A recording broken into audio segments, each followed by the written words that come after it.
I'll go ahead and, excuse me, call this meeting to order. I'm Jason Dean, Chairman of the Mississippi Board of Education, present in Jackson, Mississippi. This meeting of the Board of Education is being held today, Thursday, August 6, 2020 at 10 a.m. via teleconference and video means pursuant to Mississippi Code annotated section 25415.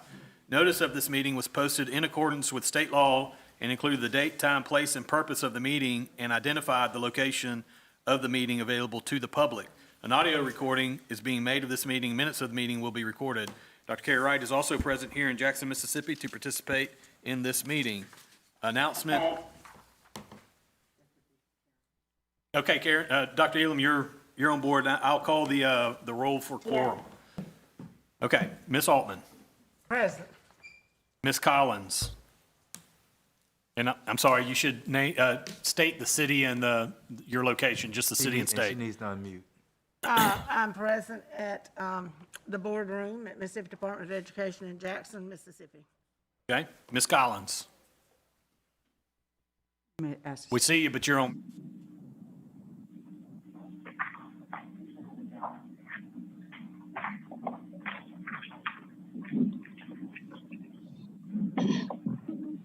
We can't hear you. We see you, so I'm just going to count you present, and we'll move forward here. Dr. Elam. Here in Beach Mountain, North Carolina. Dr. Kelly. John Kelly, Gulfport, Mississippi. Sean Suggs. Sean Suggs, present, Blue Springs, Mississippi.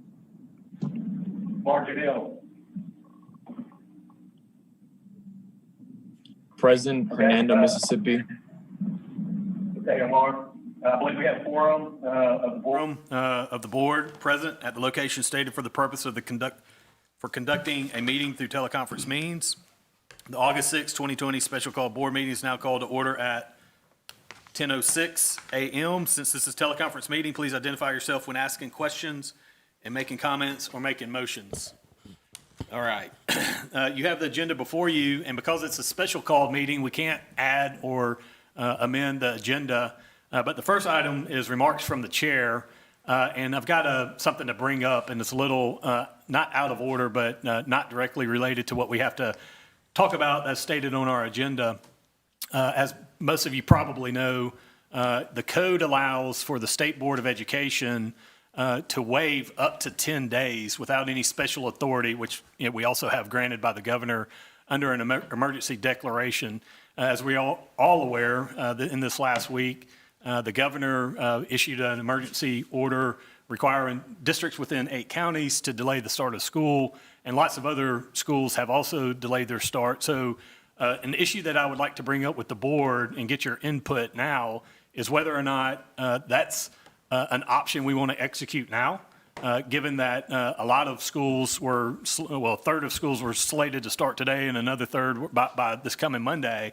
So given the pushback, we would like to, I would like to discuss with y'all the option to waive up to 10 days. This is not requiring 170 days. They can do 190 days if they want, but if they need 10 days to work with because of the delay, that's what I want to bring up. And secondly, I think it's important to note that this would only be made available to those districts that made the decision to delay the start of school or were ordered by the governor to delay the start of school.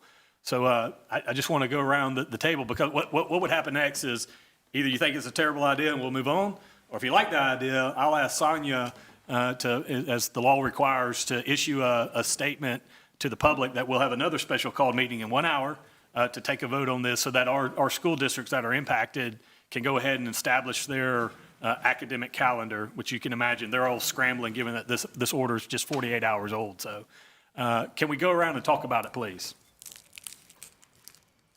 Well, I think my opinion would be that we could grant this. I know a lot of districts are trying to get their calendar established, and they're giving up holidays and what have you, which is not all a bad deal. I mean, I think they have some options in there.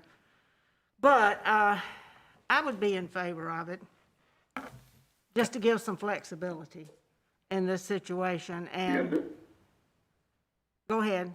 Sean? Suggs. I agree with those comments.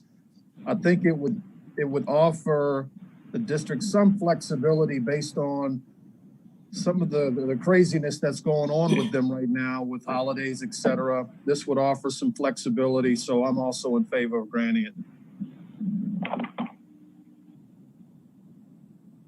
Dr. Kelly? I can support it as well. This is John Kelly. I can support it as well, providing that it is optional for school districts. I know that some of the districts that have been required to have a late start have concerns about it. But I also know that there are other districts that started on time would not want to be forced into this kind of position. So it's optional, plus the fact that the school districts that were not demanded that they do a late start are not in this mix, so I can support it. Okay. Okay. Dr. Elam? I certainly support giving the schools as much flexibility as we can so that they can appropriately prepare for the students if indeed they're having trouble getting ready, being pushed into a different calendar. Okay. Ms. Collins? I agree. Can you hear me? Now, we can hear you loud and clear. Okay. I agree. I have one other comment on that, however. I mean, everybody is just shooting in the dark, trying to get their calendars together and know what's going to happen. And I do think we have to send the message, though, that we expect school to happen. And unless the governor comes back and gives some other flexibility, then 170 days it is. And don't, well, this sounds real hard-nosed, but, you know, just prepare for 170 days. Totally agree. Omar, thoughts, questions? Yeah, I definitely see this flexibility being nothing but a pro for every district. I think it just makes the most sense and it's the most fair to allow each county and district opportunity to keep everyone safe and just have their curriculum be molded by them through these days.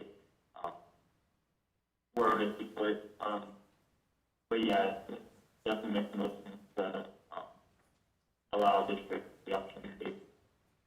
All righty. I think it's the chair. The will of the board would be to move forward with this, but to conform with the law, I'm asking Tanya to issue public notice for 11:12 a.m. for another special call meeting. We have to give a 1-hour update for the purposes of addressing the 10-day waiver of the 180-day clause of that part of the code. So we will have our meeting here, and hopefully we'll end just in time to move to the next meeting. And have respect for those district administrators trying to set their academic calendar and what they have to do, just trying to be simple as we can. So that's all the remarks I have. Madam State Superintendent, Attorney Green. Just a couple of comments as we're getting ready to move through the whole process of implementing Senate Bill 3044 and House Bill 1788. I just want to say a real big thank you to my entire executive leadership team who has been working on this from the very beginning as a team. And I think the product, I think you're going to be very pleased with. I want to especially give a big thanks to John Craman for his leadership and his knowledge through all of this, because I just can't imagine us doing it without somebody of his caliber. And Pete has been working side by side with John in working with vendors and things of that nature and conversations with the legislature. And so I just can't say enough about what it means when you've got a team this strong coming together for the children of the state. So those are really my only comments, sir. You're here. I could echo that for another hour. I mean, these guys have been working day and nights, weekends to get this done in short order and under a lot of pressure, demands, and expectations. So awesome job, all of y'all. Okay, we actually do have to approve the agenda, although we can't change it. Board members, you have received a copy of the agenda. Please note, this is a special call meeting, therefore, the only business that can be transacted is that which has been specified in the call of this meeting. At this time, I'll entertain a motion for the approval of the agenda. This is Sean Suggs, second. We have the motion and second. Any further discussion? Hear none, all those in favor signify by saying aye. Aye. Aye. Motion carries. Opposed. Motion carries. Agenda is approved as published. Now we'll move into the agenda. John, approval of the methodology for the distribution of $20 million in Senate Bill 3044. Your own. Thank you, Dr. Dean, and board members, and Dr. Wright. Senate Bill 3044 asks us to distribute money to the districts based on need that is assigned to them beyond the monies that are assigned or allocated to the districts based on ADM. So what we've come up with is a way of approaching this question as figuring out how much money comes out of the ADM, and then figuring out whether that fills the gap based on need or leaves any need left. And then we sum up the amount of need that remains after the ADM allocation and proportionally distribute the $20 million to the districts. The districts then, based on a combination of the ADM and the needs-based allocation, would then contribute 20% of additional funds to that effort based on the language of SB 3044. And the formula that we lay out in the supporting materials kind of goes step by step through the equation that we use to do that. Okay. Any thoughts or questions? Mr. Chairman, Yes, sir. Is that Dr. Kelly? Yes. I'm hearing about every other word of what John is saying. The voices in the room are very muted. And when he turns his head to one side or the other, you can't get any of it. So I would ask that those of you who are there speak directly into the microphone. I don't know if the others who are doing this virtual is having the same problem, but it's an issue with me. Aye. Yeah, it's the same. John, just get closer to the mic if you don't mind. Sure. Now, which every other word do you want me to repeat? Repeat. Go Or should I ahead. just do it all again? Yes. All of them. That's Okay, right. very good. Yeah, this is important. All right, so under SB 3044, there are two state allocations to the districts. The first, principal allocation, is based on average daily membership, and that's approximately $130 million. Once we allocate those funds to each district based on their average daily membership, we then review the needs that they defined for us in the needs assessment that was delivered back to us on June 5th, and determine whether or not those needs have been met with the initial allocation based on ADM or whether there's a gap that remains. Once we determine which districts have a gap, we summed it up and determined which portion of that or percentage of that overall need is for each of those districts, and then we proportionally distribute the $20 million to each district at that point. Then, once we have that total allocation, which is the initial main ADM allocation, and then the additional first specific districts, the $20 million, the districts, then we calculate their portion, which is the 20% match. And that's how we determine the amount of funds available to each district to address the needs for digital learning. So just to be, Items. First is to approve the methodology. Second is to approve the winner of the competitive bid process. competitive bid process, and the third is to approve the department to distribute the funds. So this first part is just our interpretation of the letter of the law, which was, that's a whole nother story, which is passed and is what it is. And so the question here really is it the board's affirmation that the methodology devised by the department meets the letter of the law to move forward to the next part of the discussion, which is awarding of the actual grant? So questions around the methodology from any of the board members? Chairman John Kelly. The answer to this, but I certainly want it said, and that is the question answered around the issue of whether or not these devices that will be issued to students would be done so at no cost to the student.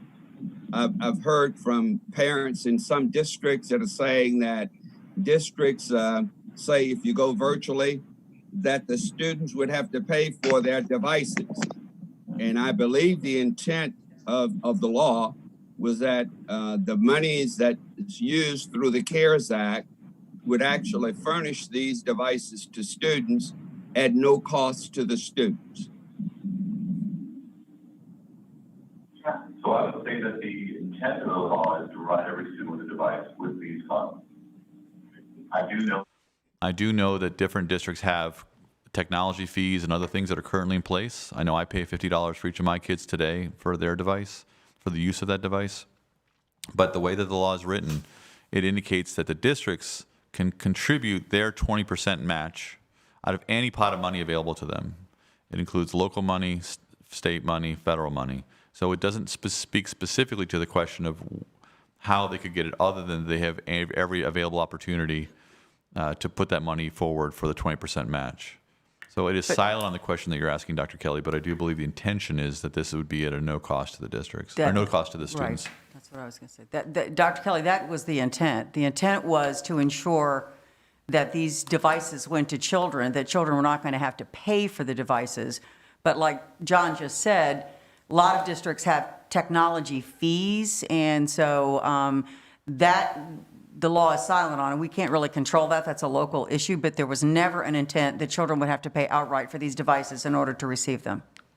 And I would add one more additional thought, which is that the law does specify that these devices are the property of the district. And so they are not ours at the state level, and they're not the students. They belong to the district. And so I would say that that would have to factor into their determinations on how to raise the funds for their portion. Does that answer the question, Dr. Kelly? It does answer the question. I do think it leaves some ambiguity, and it sounds like if a district were to say that we simply do not have the money where we can afford to give every student a device, they have the option to do that. Is that correct? Is that what I'm hearing? So let me make sure I'm understanding your question.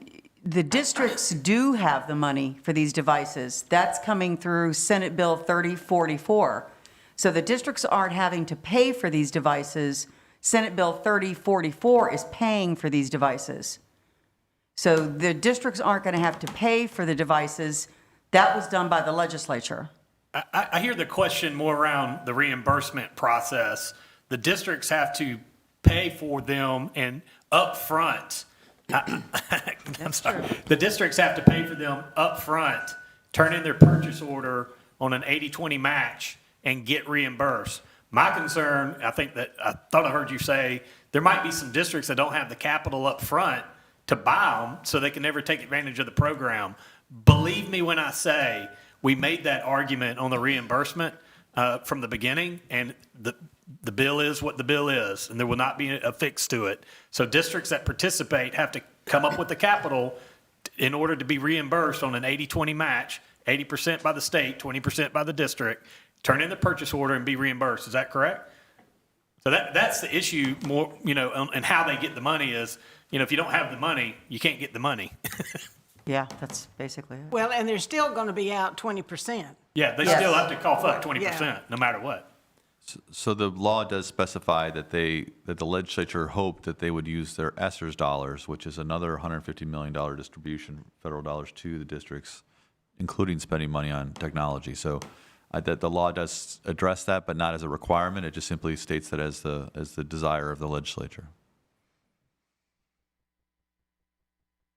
This is John Kelly. Are we saying that if a district chooses to participate in the program and pay their 20% match and have access to the monies that's offered through the CARES Act, under those circumstances, the district has no option but to give a student a device if a student needs a device. Is that correct? Yes, that is correct. All right, thank you. And the key though, that I'm going to reiterate. I'm going to reiterate what Dr. Dean just said, is that the districts have to purchase these devices with their money first and then send their receipts to us to get the reimbursement. But the other part of it, and John brought up a really good point, these devices belong to the districts. They don't belong to the students. And so they're going to have to carry them on their inventory. Or us. And they do not belong to the department. Let me be very clear about that, too. I want to ask if there's any other questions and take a vote, and then I've asked just if we can take a pause and send out a conference call number. Yes. Because I can see on your faces, you're not hearing very much of what we're saying, and these next two are critically important. So I'm going to ask that we send out a conference call number. Stay on the video, but you've got to go on mute. Otherwise, you're going to have the crazy echo in the background. So let's finish this action, take a vote, send out the conference call number, and I'll ask those participating by video conference to dial in the conference call number, stay on your video, but go on mute so that there's not a background noise. Because there's, by the looks on your fases, I think we're not being very clear. No, and I don't know what's going on. Okay, so let's wrap this. Can you give us that conference call number? They're working on it now. I assume that they're going to email it to everyone right now. They're taking care of that. So we apologize for the challenges with the with listening in. But I do want to wrap this up before we take that short break. So any other questions regarding the methodology that has been established for the competition and the award? Okay, then I need the motion would be under the Office of Chief Information Officer. Do I have a motion to approve item 1? I move for approval. Second. Okay, we have a motion and a second. Any additional conversation? Hearing none, all those in favor, signify by saying aye. Aye. Any opposed? All right, motion carries. It is 10:26. We're going to reconvene at 10:30. Hopefully that's enough time. I think I'm getting emails, so maybe, I don't know if they sent them I'm sorry, the email is for the next special call meeting at 11:12 a.m. So guys, just look for that email with the conference call, and we'll adjust our, I don't think 4 minutes, I don't think long enough, why don't you say 10? okay, let's take 10 minutes. We're going to take a 10-minute recess. John, and reconvene, let's say at, let's go ahead and make it 10:40, okay?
technology products to local school districts in the state.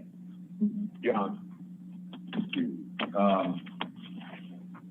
So there are two classes of devices that we are purchasing through this program for districts, through the no-cost contracts that are on the agenda today.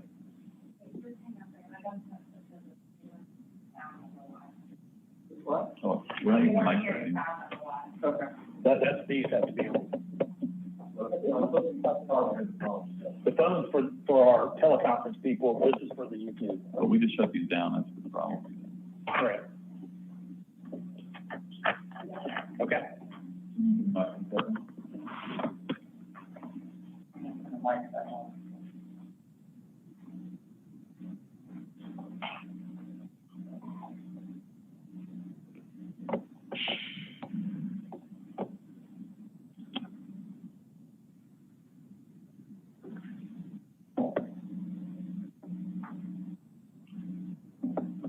Okay. Let me just.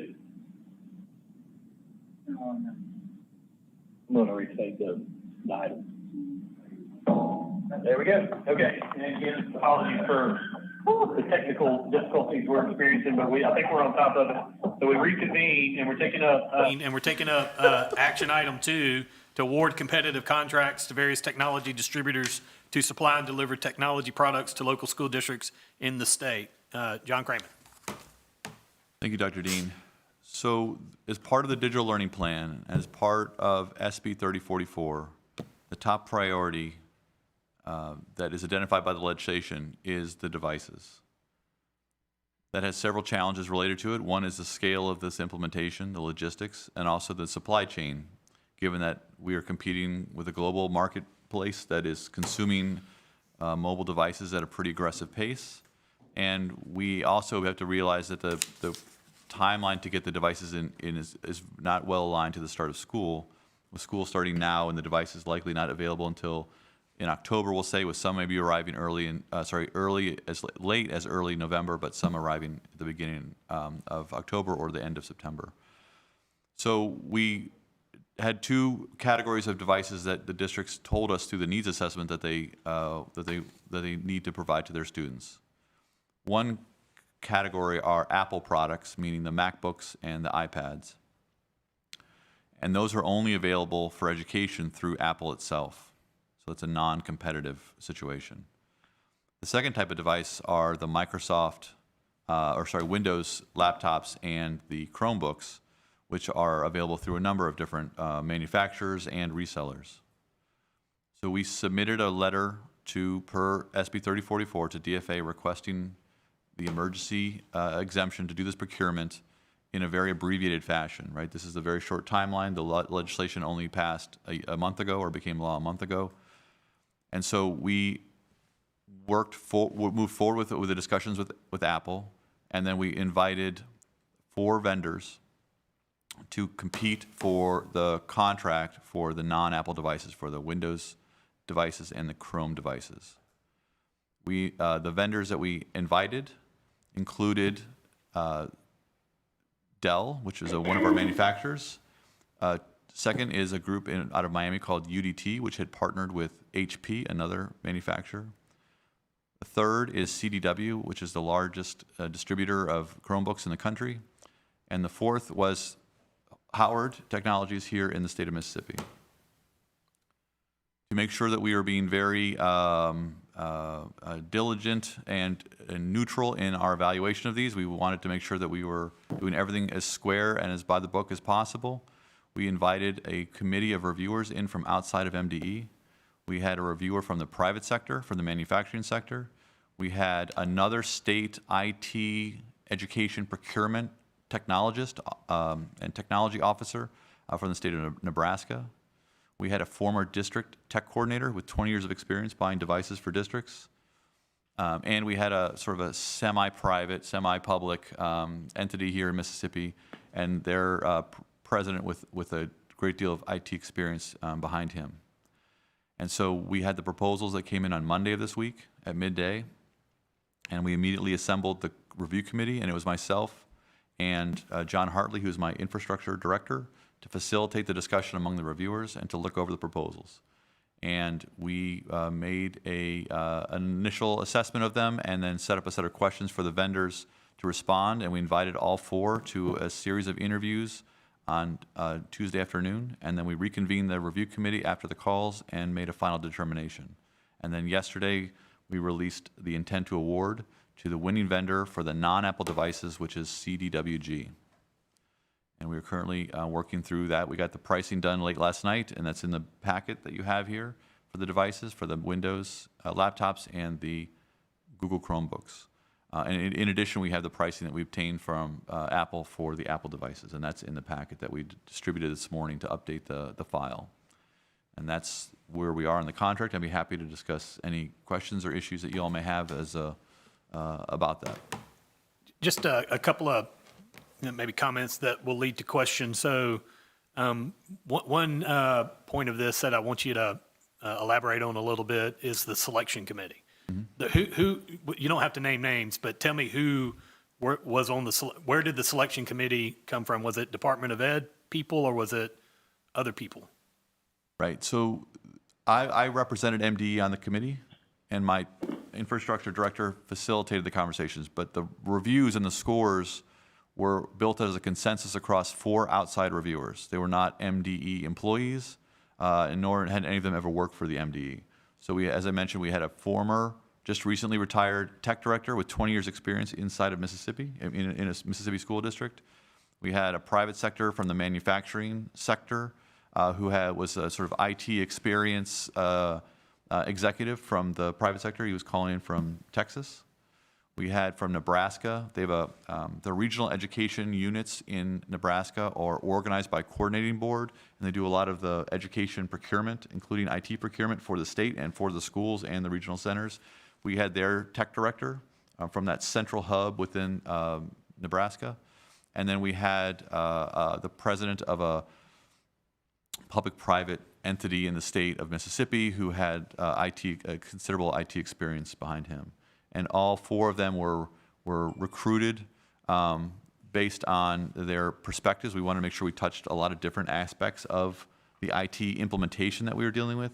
And as described in the supporting material, a lot of the emphasis, or what we emphasized in the scoring, was about the devices, including the timeline for delivery, their experience doing large, complex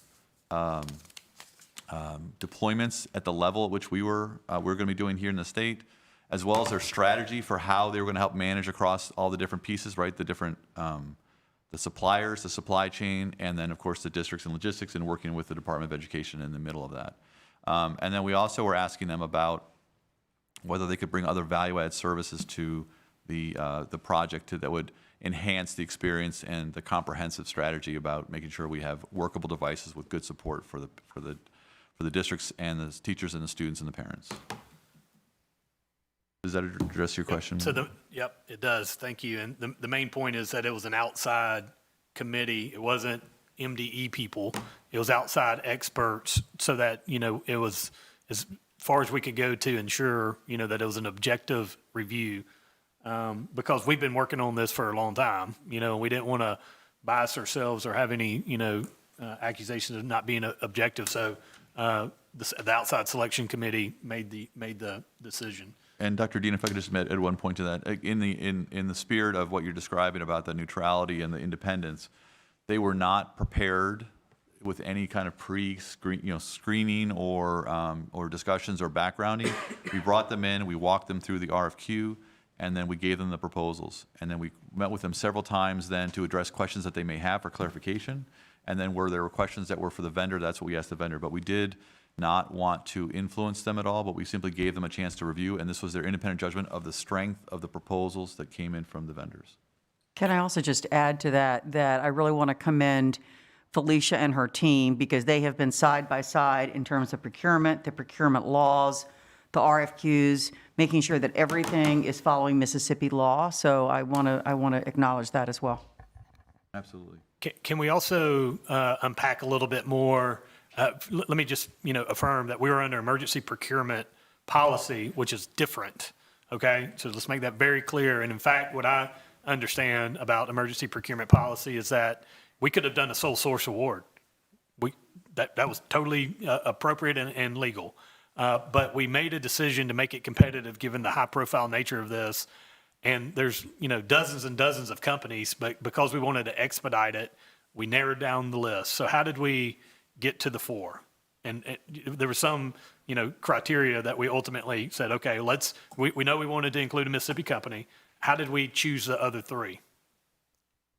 So we set some principles out pretty early on about what we felt would be essential to helping get really good proposals. Because at the end of the day, we wanted to know the best thinking to of the vendor communities as well as not just simply a proposal, but we wanted to learn from them as much as wanted to make sure they could meet our requirements. So one of them was, again, as I mentioned, that they had experience doing large-scale, state-level deployments of one-to-one devices. And so, or in terms of quantity, it could be large districts. So some school districts in the country have more children than we do in our schools, right? They're just bigger, just millions of kids. So that was one of them. The second one was we really wanted to make sure that they had the strength in the marketplace to be able to influence the supply chain. So I should mention too that we were also talking with other parts of the supply chain during the preparation for releasing the RFQ. We were talking to Intel, which manufactures chips, of course. We were talking to Microsoft. We were talking to Google directly. And we really wanted to make sure that we had their perspective on where people had the capacity, because we did not want to, in the emergency, we wanted to make it competitive, but we did not want to bog down with a 6 or 8 months. We didn't have the time to go through a protracted, solicitation. So really it was about the capacity, the reputation, the experience in working with these size of deployments. And again, this influence, because as we've even seen in the paper yesterday, right? These stories are coming through about disruptions to the supply chain, which would have undermined our ability to deliver for our students. So we wanted somebody or a group of vendors who really were at the table, or had a seat at the table based on the volume business they did in this industry, not just in education, but across the board. I mentioned CDW, which is the winning vendor, actually I think they manage about 2/3 of the volume of Chromebooks that are sold in this country in education. So these are serious contenders for this work. And so once we had some good reputations or good recommendations, we vetted them a couple different directions. We had a national consultant available to us through the Mississippi Alliance of Philanthropy and nonprofits, or nonprofits and philanthropy, as well as talking to other of my peers around the country, which I often do, is to get their perspective. And so we felt that we had a very strong list of vendors. And once we were ready to go with the list, even had further conversations. Okay, here's what we're going to do, right? Not just your recommendation, but does this sound like the right spread or the right perspectives that we would be able to draw from in this solicitation? So we were being very deliberate and very careful to make sure that we had very strong proposals and to make sure that we could get through them also too in the time that we had, right? These were, we probably had 1,000 pages of reading to do, in a limited amount of time to make sure we could but we could not do that for too many vendors, given the complexity of this project. So that's how we went about that. One last question, I'll turn it over to other board members, and without, getting into anything proprietary, I think it's pretty important to understand how the scoring was developed, and really to the degree you can talk about what was the discriminating variables that made it clear that was it price, was it experience? I mean, how was it scored, and why did we pick these guys over the others if it's obvious without divulging proprietary information? Talk about the buckets of So the conversation among the independent reviewers was actually well aligned to the scoring, and they were both being purposeful in following what the RFQ outlined, but also as the discussion went forward, their perspective. So the biggest thing really at the end of the day was, could they deliver this volume in the amount of time, right? That's the first question. Are they capable of doing this, and do we feel that that's sort of within their bandwidth? And so across the different vendors had different strategies for trying to deal with the supply chain, and so they were considering the different strategies that they had. The second thing was experience, that they had actually the ability to, and had demonstrated the ability to manage something as complex as this. Because as I'm sure you can imagine, that the larger this gets, there's an exponential growth in complexity, right? Just in terms of all the moving parts. So that was very critical. The third thing I'd say was, and this again is the conversation as well as in the scoring, was what the strategy was for how this would actually play out, the project management strategy, the different resources they would bring to bear to make sure that all these moving parts were moving in a harmonious way. And then lastly was sort of how they were thinking about this project overall and the opportunity this created to bring in other services and skills, because we put a lot of emphasis in the RFQ and in our conversations about professional development, training, the human side of this. You know, as we wade into this, the complexity on the supply chain is mirrored by the complexity of 150 LEAs that we are supporting through this project, with various levels of capacity locally in terms of technology skills, of obviously different parents, different students, different teachers with different levels of comfort and experience with technology. And we really want to make sure that we didn't leave anybody behind. And so we wanted to make sure that we had a very robust, strong, comprehensive strategy for outlining what we felt were critical success factors. And again, that sort of philosophical approach to how we need to prioritize and stress on and put resources where they would make the most difference, and not to really worry about stuff that maybe wouldn't be such a value add. So it was really about those parts in roughly that order of priority. And the winning vendor, you know, came out at the end of the day with the highest score, and it was a very strong proposal. Everyone did a good job putting together the proposals, but it was definitely there was a clear winner among the committee members, and it was unanimous, and that was without involvement of us in terms of defining the scores for them. So that's where we were with that. Perfect. Other questions for John from board members?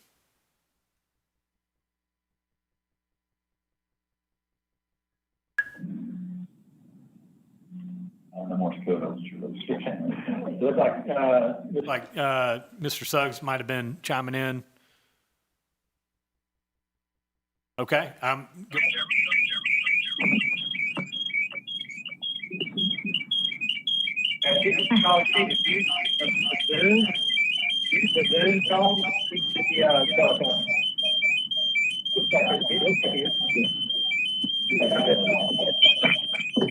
Dr. Kelly, I don't think this is big yet. Okay, so,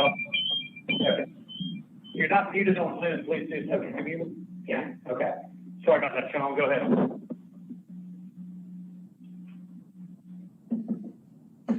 No, I was about to call the question. I'm fine.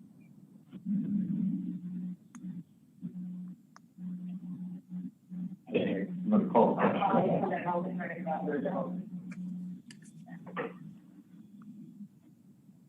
It's okay. You guys can proceed.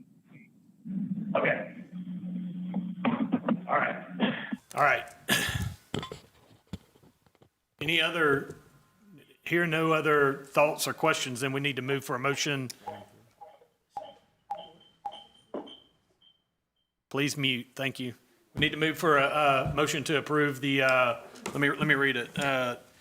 Under the Office of Chief Information Officer, do I have a motion to approve the awarding of competitive contracts to Apple and CDW-G for the technology distribution, supply, and delivery of products to local school districts? That's the motion. I need someone to move and a second.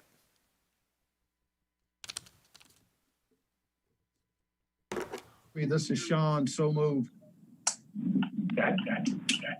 I'll second. I think that's Dr. Kelly with the second. Any other additional discussion? Hearing none, all those in favor signify by saying aye. Aye. Aye. Any opposed? Motion carries. Motion carries. Vote early enough. All right. We'll move to the third and final item of this special called meeting. Approval of the authority of the Department of Ed to approve the district grants and distribution of funds under Senate Bill 3044. John.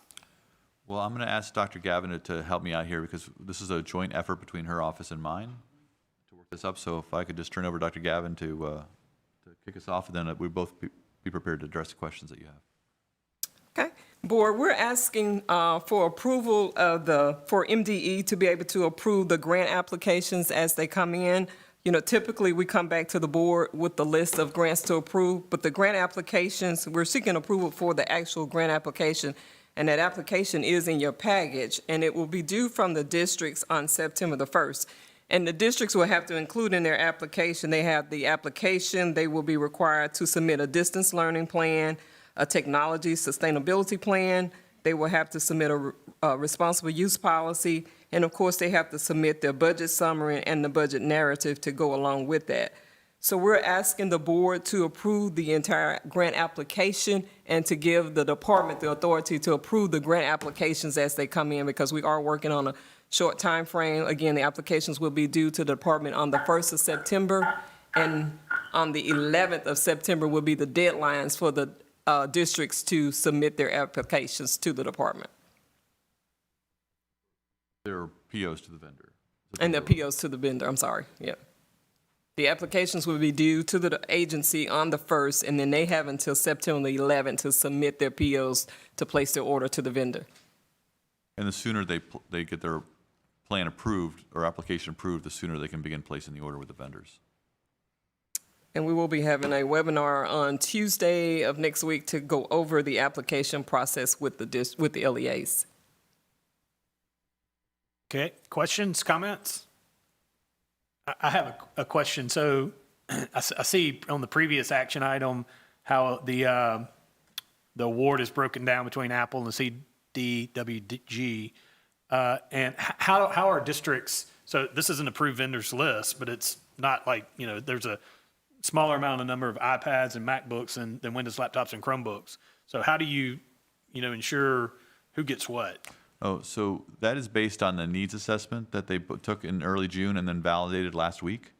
And so we will be, part of the assurances that will be accompanying their application will be that for them to commit to carry out what they told us they needed. So we are, by device, lining it up. So when we will get the final list to the two vendors of the devices by district, and they will package those. So when the vendor, or when the district goes into the vendor's site, they'll be able to find their order and place the order. So it's not that they're going to go shopping against these different devices, but rather they will be confined within the, Dr. Wright called it the structured choice, was an early concept in this proposal. So once they've told us what they needed, the no-cost contract will cover all those to a T, and then their assurances will be that they will follow through on that commitment to use the funds to execute the purchase. The numbers were based on the original needs assessment. Each of the district, well, they verified them and adjusted them last week, but yeah. Okay. So as recently Right. as Friday of last week, so That makes 6 days sense. ago. So we know exactly what they told us they wanted, and we also had a preparation prior to that to explain to them the importance of getting that clear. We had a webinar with them on them previous Monday, so that they would know that the stakes in this feedback they were giving us, so that they did sign off and agree that these were their numbers, their final numbers, and they understood that this would be the basis of the contracts that we brought before you today. Two other questions. Talk to me about interoperability of these devices with the providers, AT&T, C Spire, et cetera. Are they, for example, like I think some of the Chromebooks might not be interoperable with C Spire. Did we require them to include that chip, or is that? Yeah, so based on the breakdown of funding between Senate Bill 3044 and House Bill 1788, and 1788, which we're going to come back to you all with some more detail at the next board meeting, is $50 million for connectivity. And so as we looked across the available funds and the volume of need, what we are talking with the vendors to supply, that is the carriers or the telcos, to provide to us is options for connectivity. So if I were to go into, we're going to set up our EPL, will be a website, you'll be able to go in, and we talked with the legislatures about this morning, as recently as this morning, and you'll basically be able to select the vendor who's available in your area, and then you'll be able to choose the LTE option or the Wi-Fi option to be able to get a connection, or in their digital learning plan they're submitting as part of their application, will clarify alternative strategies they're going to use to get to kids who may not be within range of one of those assets, an LTE tower or a Wi-Fi tower. Okay. And that was my second question around 1788. So we'll address that August 27th? Yep. Okay. But they will interact, and so part of what we talked with the legislatures about is that we're going to ask them in what they're submitting in by September 1st is how those pieces are going to fit together, so that we understand that to your point about interoperability, how does the technology from the device side, from the software side, from the connection side to the digital content, how does that all fit together to make sure they can deliver in a their modality of instruction, just Right. to throw a little jargon your way, is so that once they, like, this is how we're going to play that, how this will play out, how we will utilize these and leverage these as they become available over the course of the next couple months. So we're asking them to tell us how they're going to use it and commit to using the monies that are available to them to deliver from their side to the vendors to do the procurement that gets them the pieces they need to fit together. And also, I would say is that in talking with the vendors and in both the Apple and CDW contract, a lot of what we want to do is from a software perspective is to make sure that the hotspots will work with the computers, to make sure that the software is integrated, to make sure that kids are pre-enrolled so when the computer arrives, they're just ready to turn it on and start using it. And so that we can streamline a lot of the delivery so that the districts themselves are not faced with the struggle of unpacking, putting together the devices and the cases and then loading the software and getting it all set up with their directory and all the rest. So what we're trying to do is, which is why the cost that we're wrapping around the devices includes all that, we call it white glove service, to make sure that they're getting a device that's ready to roll so they're not further delayed in the use of that device in instruction this fall. That's actually a critical point that people don't think about. I heard the story of when Clinton received their 2 truckloads of computers or devices or whatever. It took them, a couple of days to unpack them. There's like thousands of them. Yeah. And then they just, that was just 2 or 3 days delayed. So good thinking on that. And you also have to think about getting rid of all that cardboard. Yeah. Okay, other thoughts and questions? Yes, ma'am. May I ask a question in plain English about all this other jargon? How long is it going to take the supplier to get connectivity, or whatever you want to call it, to these areas in the state that have no So there's broadband or no connectivity or whatever? I mean, how long is that going to take? I mean, I can see that taking a long time. right. So I think there's 2 ways to think about this. The one is the long-term plan, and that's really where you get into the Public Service Commission and the governor's office and E-rates and federal dollars and other investments that the telcos themselves are making. And there were other pots of money allocated in the last legislative session to help the telcos expand broadband availability. So in the meanwhile, House Bill 1788 will allow us to put into the hands of the districts resources that will allow them to do a couple things. One of them may be to take advantage of what is available from broadband with an LTE device or with a Wi-Fi connection. Alternatively, other districts that may not have or may have enough students out of range of those assets to look at other strategies, whether that be taking mobile Wi-Fi devices out to the field on school buses or in other strategies. Others are thinking about expanding broadband in their buildings or in buildings in their community, whether it be church basements or community centers or libraries, what have you, and then have the children come to within range of those signals. In our attendance policy that we talked about the last time we were here, we talked about, what is that, again, how are you delivering instruction? Is it with a robust, permanent, ongoing internet connection? Is it with no connection at all? Or with that intermittent where you have children who are sometimes connected, sometimes not connected? And how does that matter if the teacher is aligned to that, which is called synchronous, right? The teacher and the student may have intermittent internet, but they're both on together, or asynchronous, meaning the child's on at a different time than the teacher's on the system. And so they're communicating through recorded pieces, right? Prepared materials, submitted assignments, and so forth. So part of the digital learning plan is as they map all that out based on what they know about their current technology capacity, is as we inject these new resources, how does that cause them to shift and think about maximizing the advantage of digital technology to improve their instruction? But that's something that each district's going to have to work through, and we're working from OTSS's perspective, not only with Dr. Gavin's team, but also Dr. Oakley's team, and thinking about the coaching, the digital learning assistance, helping them strategize and so forth about how best to leverage the technology and, again, maximize the opportunities for students, even if internet is limited in their area. Well, when Dr. Kelly and I were interviewing the students for the student representative, we had a young lady, bright young lady, who didn't have internet at her. Didn't have internet at her house, so she had to go down to the church where her dad was on staff to do her interview, and she'd been doing that all year, or the time she was not in school, to do her homework. Well, obviously she has parents who saw to that. Sure. But, in a lot of cases, you don't have that. Right. Well, we do hope that over the course of the next year, 2 years, even 3 years, over the life of this project, that expanded broadband into rural areas especially, and also affordable internet in areas that are more densely populated, but that, you know, economics might be, Right. be more of a disadvantage than location. Steep climb. It's definitely a complicated moving picture. Yeah, and sure. you know, the theme throughout is there are enormous mountains to be climbed, but when we just take a step back Well, and, you have to start. but this isn't I mean, we're grateful, Yeah. you know, for this. It's an awesome opportunity for kids in our state. My God, there's going to be challenges, but like this is paradigm shifting, you know, when, and this is just step one, right? You know, get them. Step two is how to use them. Step three, though, is now you've got a connected, you know, public school student. Think of the power that would come in that. So, you know, there's lots of issues to work out. Other questions or comments from board members? Hearing none, is there a motion to approve the authority for MDE to approve to the district's grants and distribute? Bill 3044. I need a motion and a second.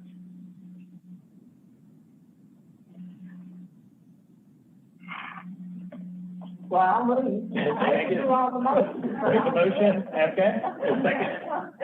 Second, second from Dr. Elam.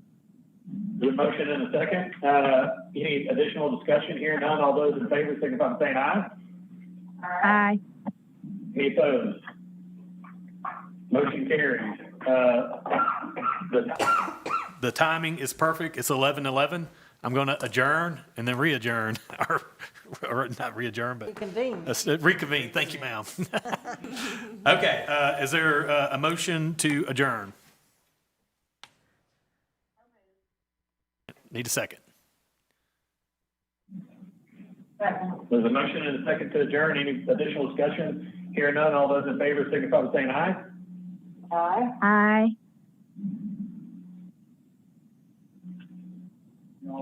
They're all on mute, so I'm assuming everybody wants to adjourn. I can go thumbs up on the screen. Yeah, thumbs up, we're adjourned.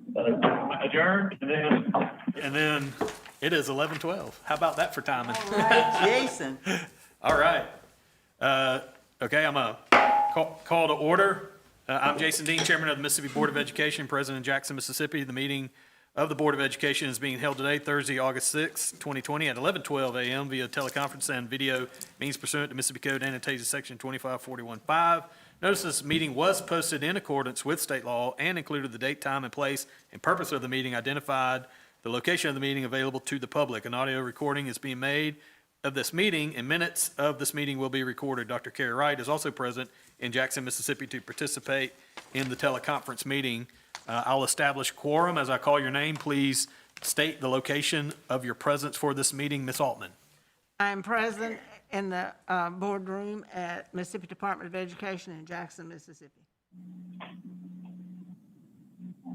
you're on mute, but we're acknowledging your presence in Tupelo, Mississippi. 6 thumbs up. All right. Dr. Karen Elam. Karen Elam, present, Beach Mountain, North Carolina. Dr. John Kelly.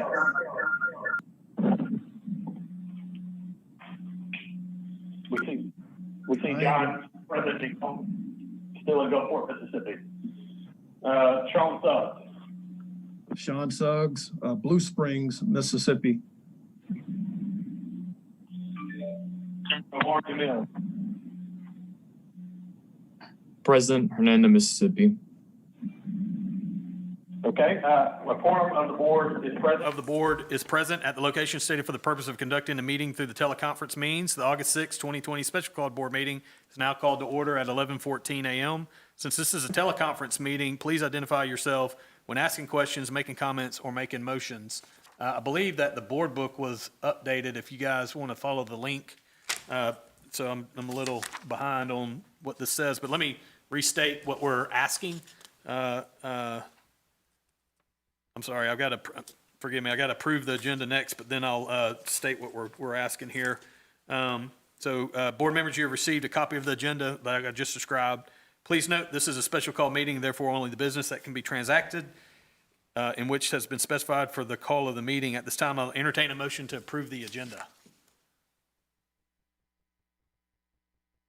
Mr. Shaw, so moved.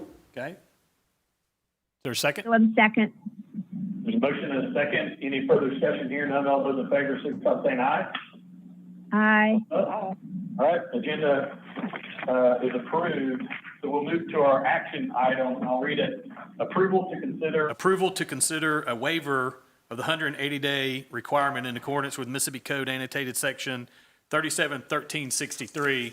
And I'm sure we've got the backup material, but what that part of the code section says is that in an emergency declaration, the state board has the authority to waive up to 10 days without any special powers granted through an executive order, which is a separate matter. And after 10 days, it starts impacting MAEP. So we're starting 10 days. We can address other matters, hopefully not, if they come in the future. So just a few details as I see this. One, I think that we'll have some connected issues around teacher pay and administrator pay and hourly employees. We'll address that at our August 27th meeting. The purpose of this is to acknowledge that our administrators who are impacted by delayed starts are trying to reset their academic calendar, and that's why we're expediting this without, lots of discussion, I guess. We can have as much discussion as you want, but the point of this is to give this authority to the local districts the option to waive up to 10 days. They can waive 2 days, they can waive 10 days, but no more than 10 days. And it is only for those districts that have had to move their established start dates. Okay, so established start dates were previously published. They were known. Today's 1/3 of our districts are starting, and by Monday, 2/3 of our districts are starting. If that was your established date, this does not apply to you.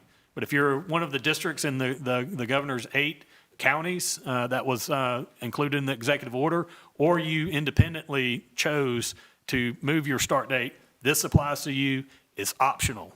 But we are asking the board to waive those 10 days so that those districts impacted then can finalize their academic calendar post haste. Questions?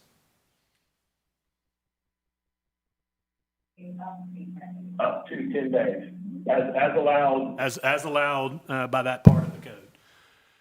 I don't want to beleaguer the point. Folks on the phone, any questions? I think it's pretty clear. We had some discussion about this before, so I'll just give it one more second here. Any questions? Okay. If not, then I'll entertain a motion to... As provided in the code, up to 10 days. Optional. Need a motion.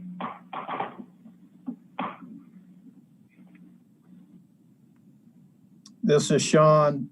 So moved. I got a motion. Is there a second? Second. There's a second from Ms. Altman. Any further discussion here? None. All those in favor signify by saying aye. Aye. Aye. Okay. Any opposed? Motion carries. Now I'll entertain a motion to adjourn.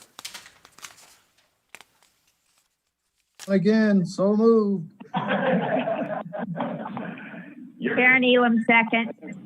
Thank you. There's a motion and second. Any further discussion? Here none. All those in favor signify by saying aye.